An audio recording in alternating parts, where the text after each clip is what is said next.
Hi everyone, it's Plastic EP with Daniel Coston. Every day we're getting VIP guests, and let me tell you, Rick Reil, he's from the Gripweeds, but I wish his name was Rick Reil so he can get real about his new album called Sound Bender from the Gripweeds. So I just want you to do an intro for us and introduce everyone to Sound Bender, your new album that's going to be available. Okay, you ready? Go for it. Okay, although my name's Rick Reil, you can say that I'm real. I'm really Rick Reil, and here I am today with not Soundbender, but Soulbender, if Right. you can see it. That's our new, but I like Soundbender. I'm going to file that away. But our record is called Soulbender. So Bender, And get ready to bend everyone out there, because watch this.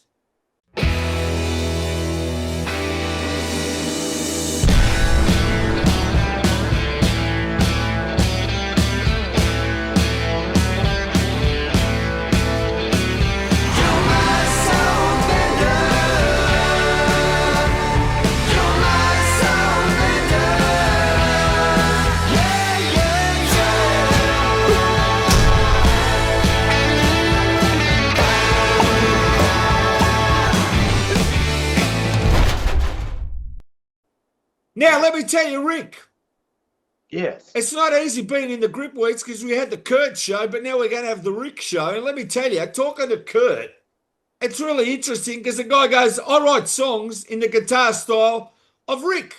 And then I give him the demos and he doesn't play it in that style I, at I all. saw that. I saw that. Yes. Tell me your take on that, because apparently you play guitar and drums. I play guitar, drums, keyboards. I write, sing, and produce pretty much just like Kurt. We both kind of do some similar things. About the comment that he tries to play like me and then wants me to duplicate it, uh, I find that very flattering that, he's thinking he's playing something like I do. But, and that's great. He's trying to do that. But I like to do things in the moment.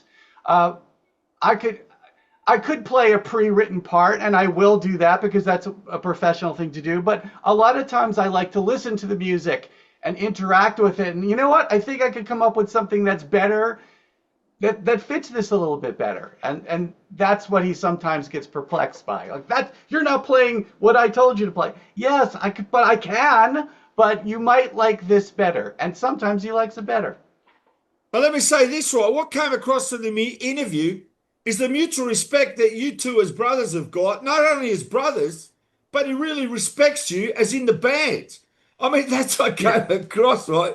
When he made it like he treats you like a professional. And the great thing I've got to say is he's got his wife in the band. What's her first name? Kristen. Okay, she's great. I saw that Beatles cover.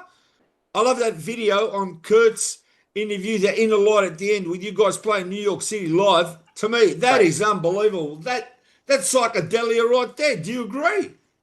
I totally agree. I mean, this is a case where we were able to really take, George Harrison's song and do it so different from the Beatles, so different from George.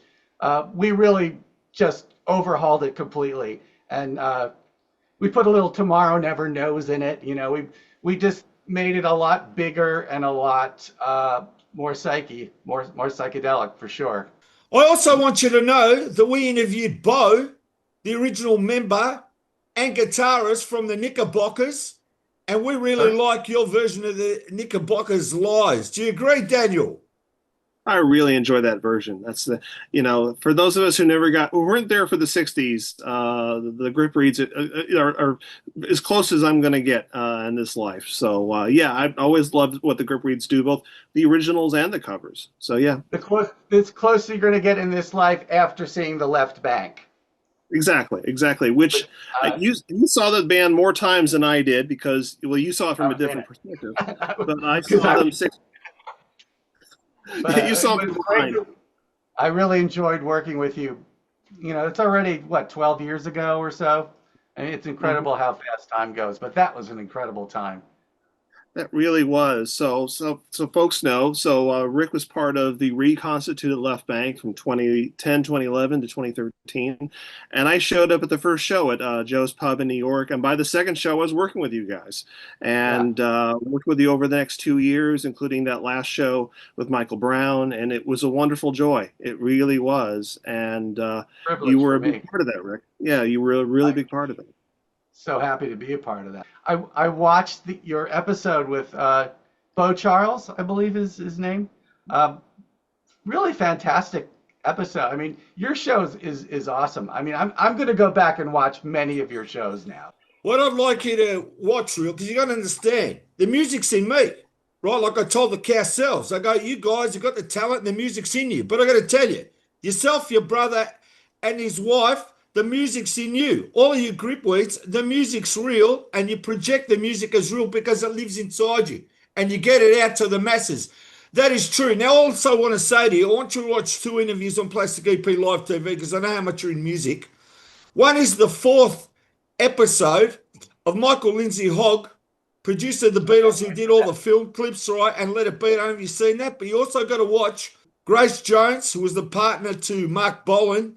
Now, they're 2 interviews. If you're music lovers all around the world, you got to see them. How did you get the name Gripweeds? No one's told me. We're all fans of Richard Lester, the director who made Hard Day's Night and Help. Richard Lester made a 3rd film with John Lennon called How I Won the War, which is also a name of one of our records. So we've been mining that territory a lot. So his character is Musketeer Gripweed. And we thought that would be kind of an interesting name, so we became the Gripweeds. Now, Rick, I've got to ask you, for everyone out there that's Gripweeds fans or new Gripweeds fans, what's your favourite Gripweed song and video? Which one is it? Well, my favorite Gripweeds video would be one of our early videos called Astral Man. It was directed by a guy named Ken Ross, I believe was his name. Really amazing job he did on that. That has a level of production to it that we're still trying to hit that level. We've been making a lot of our own videos since, which is a lot of fun. We've done some great ones, but that first Astral Man video has something special about it.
I'm an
Rick, I want to ask about this new album.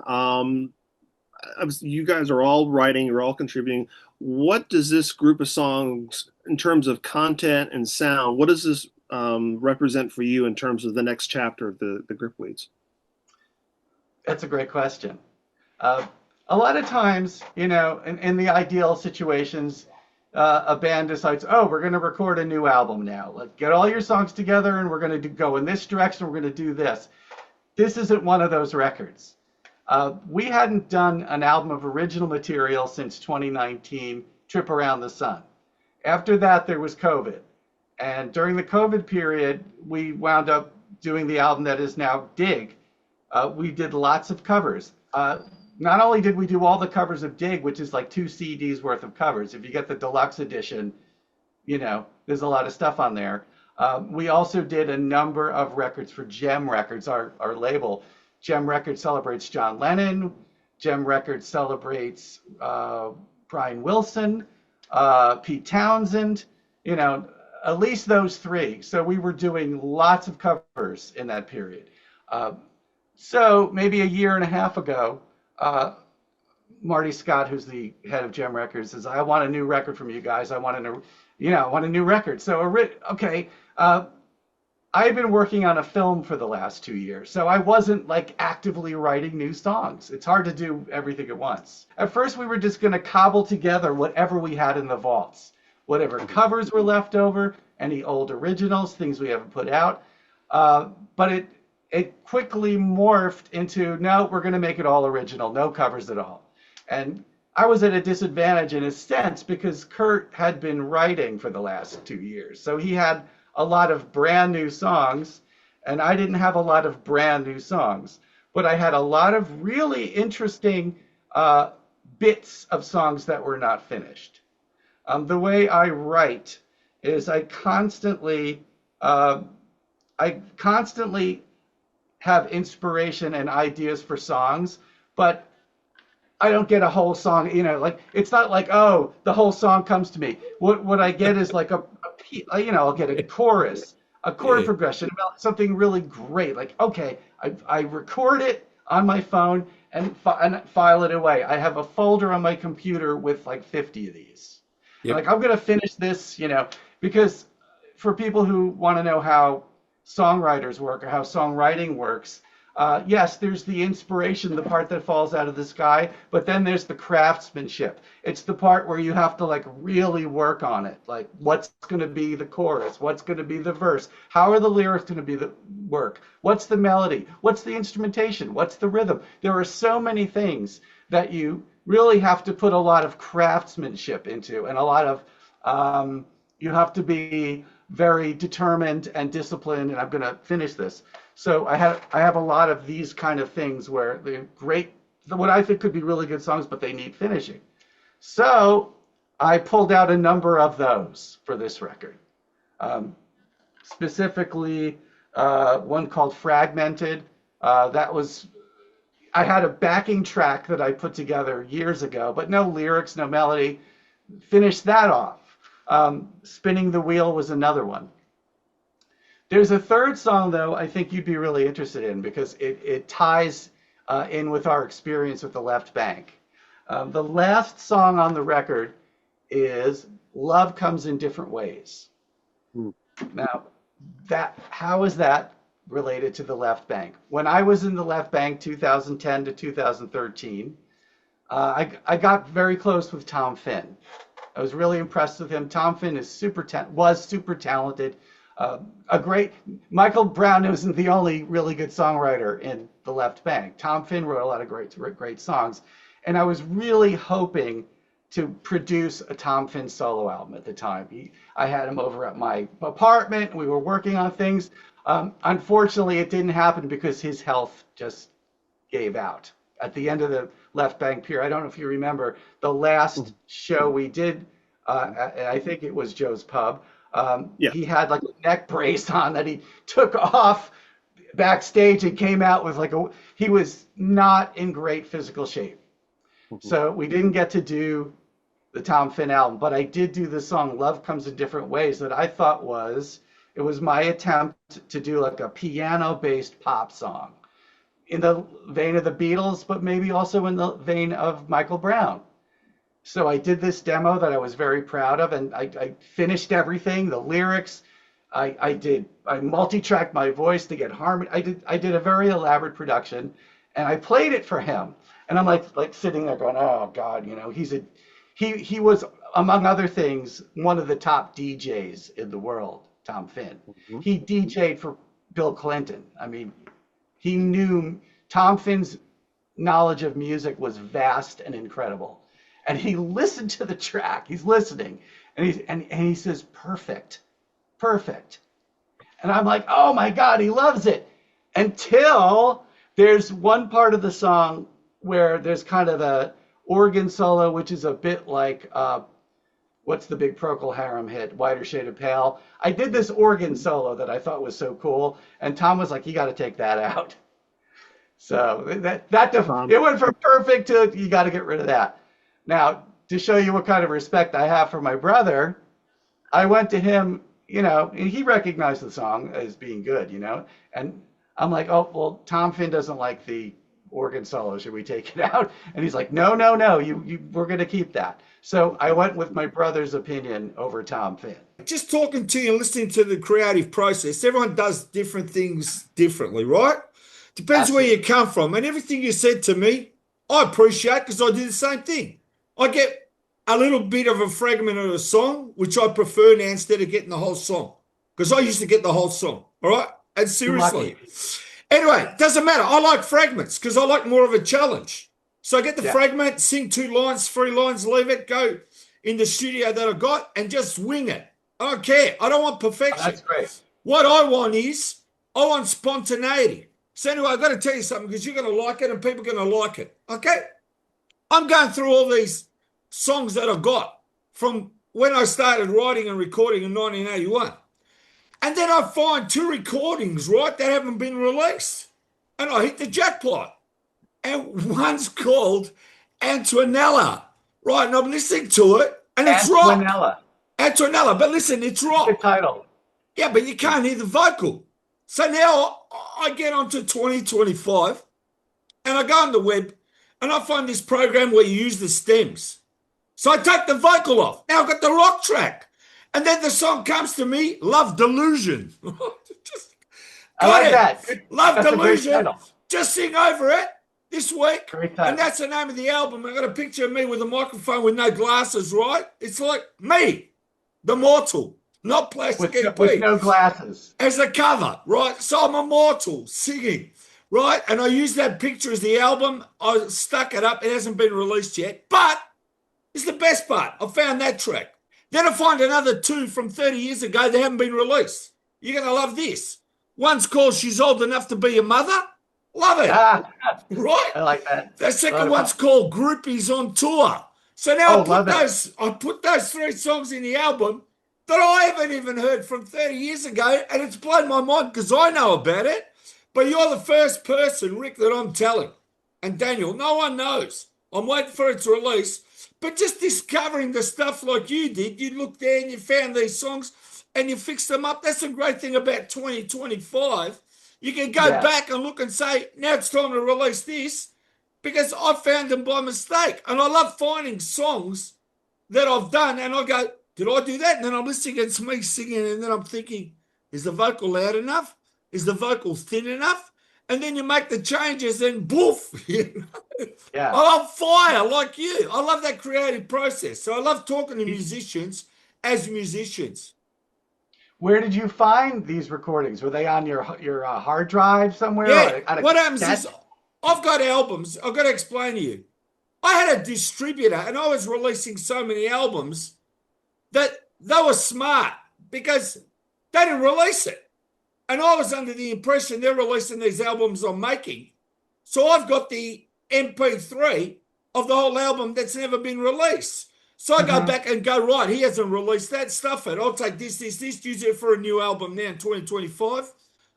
In 1981, I started with a group called Plastic EP and the Records. And I sent you that album called Plastic EP Anthology. That's every recording in 1981. And we came out from Australia with the idea we're going to be punk. All right?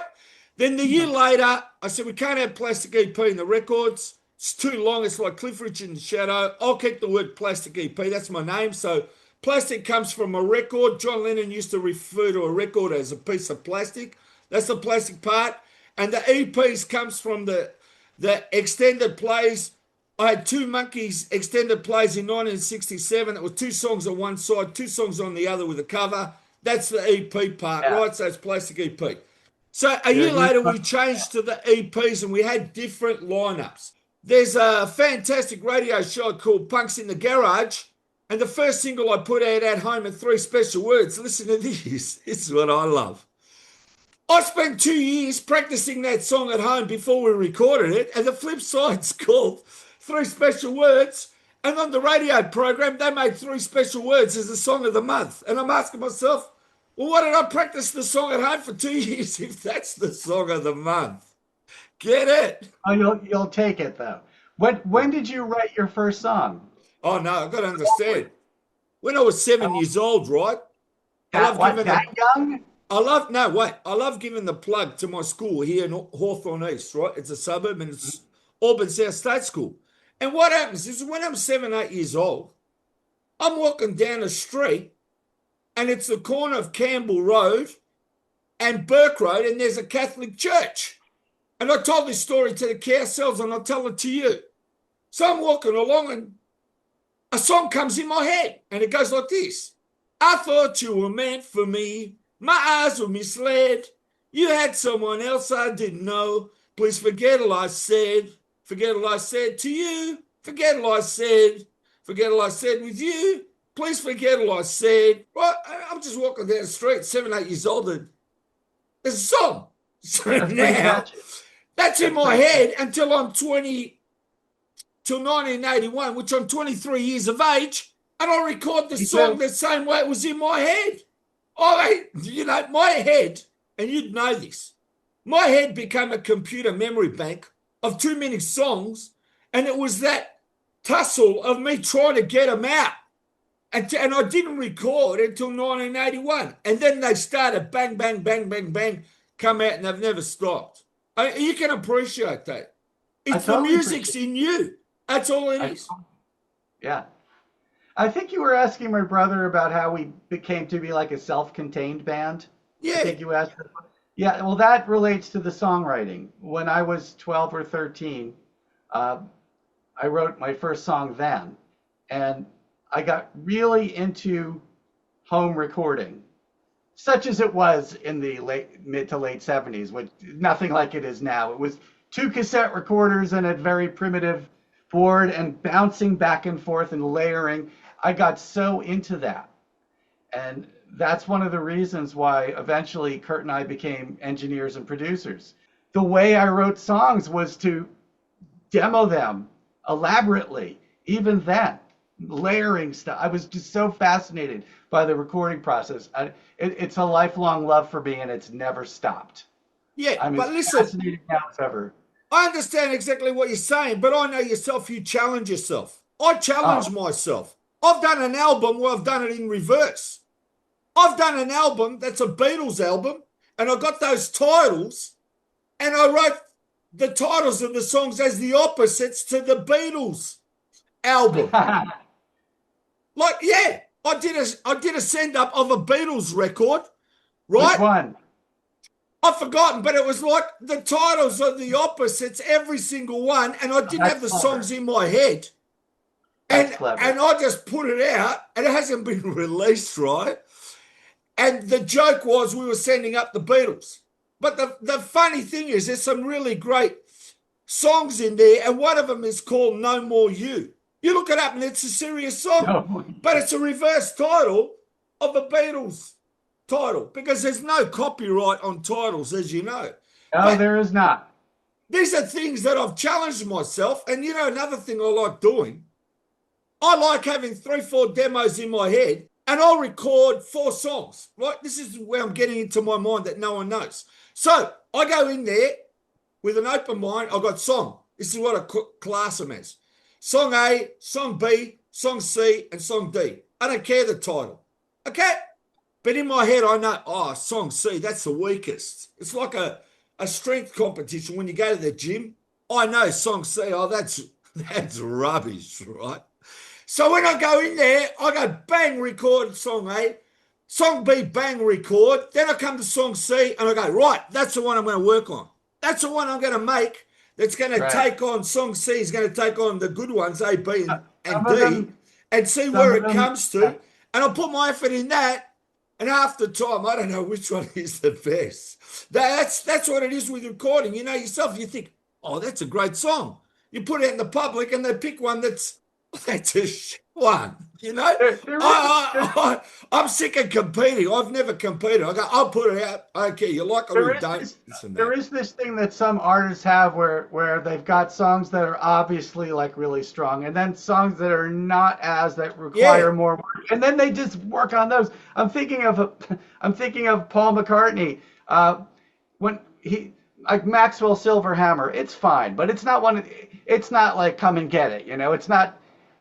To me, it's not Hey Jude, but that song, he made the Beatles do it like 80 times, like, Mhm. and they're doing it. Let It Be, and I don't think Lennon says it on record, but off record he's like, I don't want to do this anymore. Like, and oh no, it was that one in Obla Di Obla Da, and you know how in Obla Di you've got that dun dun dun dun dun dun dun. That was from Lennon. McCartney made them do it 100 times, and he went to the piano and banged that out at the beginning, and they used that. He was just frustrated. What did you feel like you got the most out of playing with Mark Lindsay, and what also did you get the most out of playing with the left bank? I'm curious what you took away from both of those experiences. What a great question, and I really need to think about that. Mark Lindsay is an incredible person. Just before we even get to his talent, he's an amazing person. Uh, he's insightful. He's sensitive. He's like patient. Incredible person to work for. And it was very scary for me to play in the backing band for Mark Lindsay, and I will tell you why. My brother had been working with Mark. You know, they did a number of collaborations, a number of projects, and my brother pitched the Gripweeds to be the backing band for an upcoming tour. It might have been the Happy Together. We did a couple of casino dates before that. And so Mark said, "Oh, great! I love the Gripweeds. Who's going to play keyboards?" And Kurt said, "Oh, my brother." And I'm like I'm a very very basic keyboard player. I'm like, you know, chords, and I'm not Michael Brown. I'm not Rick Wakeman. You know, like, and I had to like work really really hard. Many of the Raiders tracks are kind of garagey Vox organ tracks that were easy, but then I had to do Indian Reservation with the solo and recreate string parts, and that was really nerve-wracking for me. And actually there was one of the shows we did, I really clammed the intro really badly, and I felt like, you know, like I wanted to just shrink and go into, and at the end Mark says, "Don't worry about it." So that tells you, you know, he could have chewed me out and said you suck on keyboards, but no, he was super supportive. But Mark was also producing the Raiders. Mark and Terry Melcher together were making the records, sometimes with other members of the Raiders, sometimes with maybe the Wrecking Crew, you know, whoever they could get. Mark has such unbelievably detailed stories of being in the studio, like down to like, how did you get the reverb sound? Oh, we did this. And he knows everything that they did, all the studio tricks. And it's like, it's so fresh in his mind. So we're like, oh, you know, we're just soaking it up. So we learned that from him. And just the way he approached record making, which was that 1966, 67, where you've got to really play things well on the backing track. You can't just fix things. That's one thing I learned from Mark, right there. You need to have really good performances from the get-go. You can't just, oh, I'll fix it in the mix. No, you won't. You've got to have the energy, the excitement. It has to be there. The spark has to be in the recording, right in the room where you're playing. Now, Rick, with this fantastic album coming out, right, Soul Bender, and I want everyone to go out there and buy it. Don't wait. Get right into it, because I think you've done a fantastic job on the whole album, and it's something you guys are going to be really proud of in years to come. Thank you. Thank you for that. Yeah, we worked really hard on it. Um, we really okay. Here's an interesting endorsement that Soulbender got recently from a friend of mine that none of our albums have necessarily ever gotten before. My daughter has a boyfriend who's 25 years old, musician, songwriter, but he's into more modern rock. So he lists, and I said, "Oh, I want to play this for you." So I put headphones on, played him the first track, which is Soulbender, and he was like, "Oh my God, this sounds modern." Not that we're necessarily we're not trying to be modern or retro. We're trying to be ourselves. Yeah. But to have somebody from that generation, 25, responding really strongly was incredible validation. Like, oh my God, we're reaching that age group. So we did set out on this record to push the envelope, to challenge ourselves, to make the production more dramatic, make the songs more direct. I try to I have some guitar work on this record that I'm really proud of because I'm constantly trying to better myself as a musician. So I do a lot of guitar practice every day, and I'm trying to. Some of my guitar heroes will be Jeff Beck, for example, and that's pretty above my ability to. I'm not Jeff Beck, but I'm very inspired by the Yardbirds and that kind of guitar playing, and so I really reached for that, and I kind of. On this record, there's a number of songs where I was able to play at that level, which was a much higher level than I've ever been able to play before. And in fact, I had to go back now and practice the work I did in order to do it live, because I can't just get up live and do it. Like, I have to actually go back and learn what I did on the recording. Well, with the new album already out, Soulbender, go and get it because you heard it here first.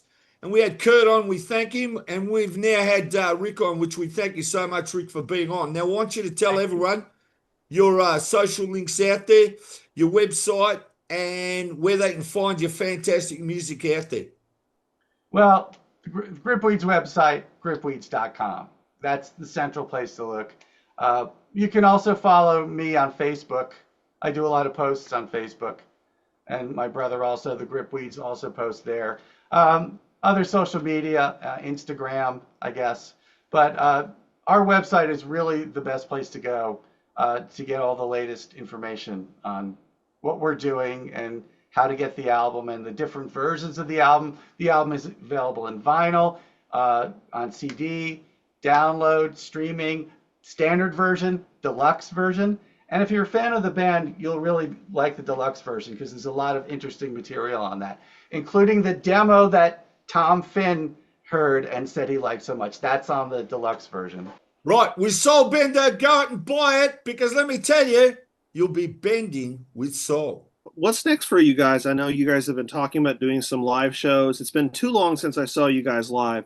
Right. What's up for you guys the rest of the year? As you know now, artists now have to promote themselves really hard. It's a lot of work. In a way, I prefer the way it is now to when you had to rely on a record company who may not even put your record out and may not do anything for you. So we're all now having to promote ourselves. Everyone, even the super successful artists are, like Taylor Swift, are getting rid of middle people and just doing no record labels.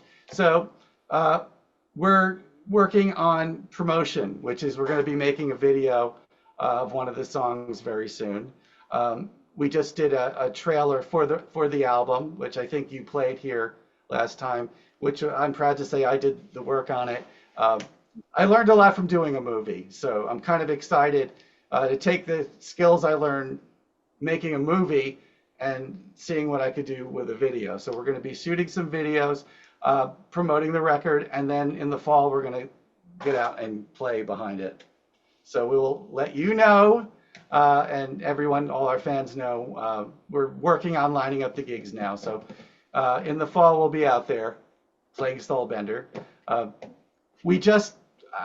think Kurt mentioned we were on a cruise recently Little Steven's Underground Garage Cruise like a couple weeks ago, which was one of the best experiences of my life. It was phenomenal, and the reaction from I didn't know people felt so strongly about us. Like they were really receptive, and also very receptive to. We played 5 new songs from the record. They didn't know the songs at all, and they were responding to them. It was amazing. Well, Rick, thank you for getting real with us today. And let me tell you, Plastic Yes, EP Live TV, we've got the greatest guests going on. And today, I've got to we tell you, do. it was a real buzz. I mean, I'm soul bending right now. Me too. And I want to thank you for what you do. This is so important. Like interviewing people like us and all the other great artists that you're doing a lot to get the music out there to people. I really appreciate that. Well, we appreciate you and your brother and the whole band, the Gripweeds. And let me tell you, you're known here in Australia. And I can tell you there's a big record shop about 15 minutes from my home. When I go there, they've got all your Gripweed CDs there. I mean, it's a buzz. I go there Fantastic. and there's Gripweeds. Fantastic. That like I think Kurt mentioned this when he was on the show, but Gem Records and Marty Scott, they're really interested in trying to support record stores that still exist. They're important. So yeah, it's great that there are people doing that, and you can find our stuff there. Really proud of that. Maybe we'll make it to Australia one of these days. I hope you do. See you, Okay. everyone.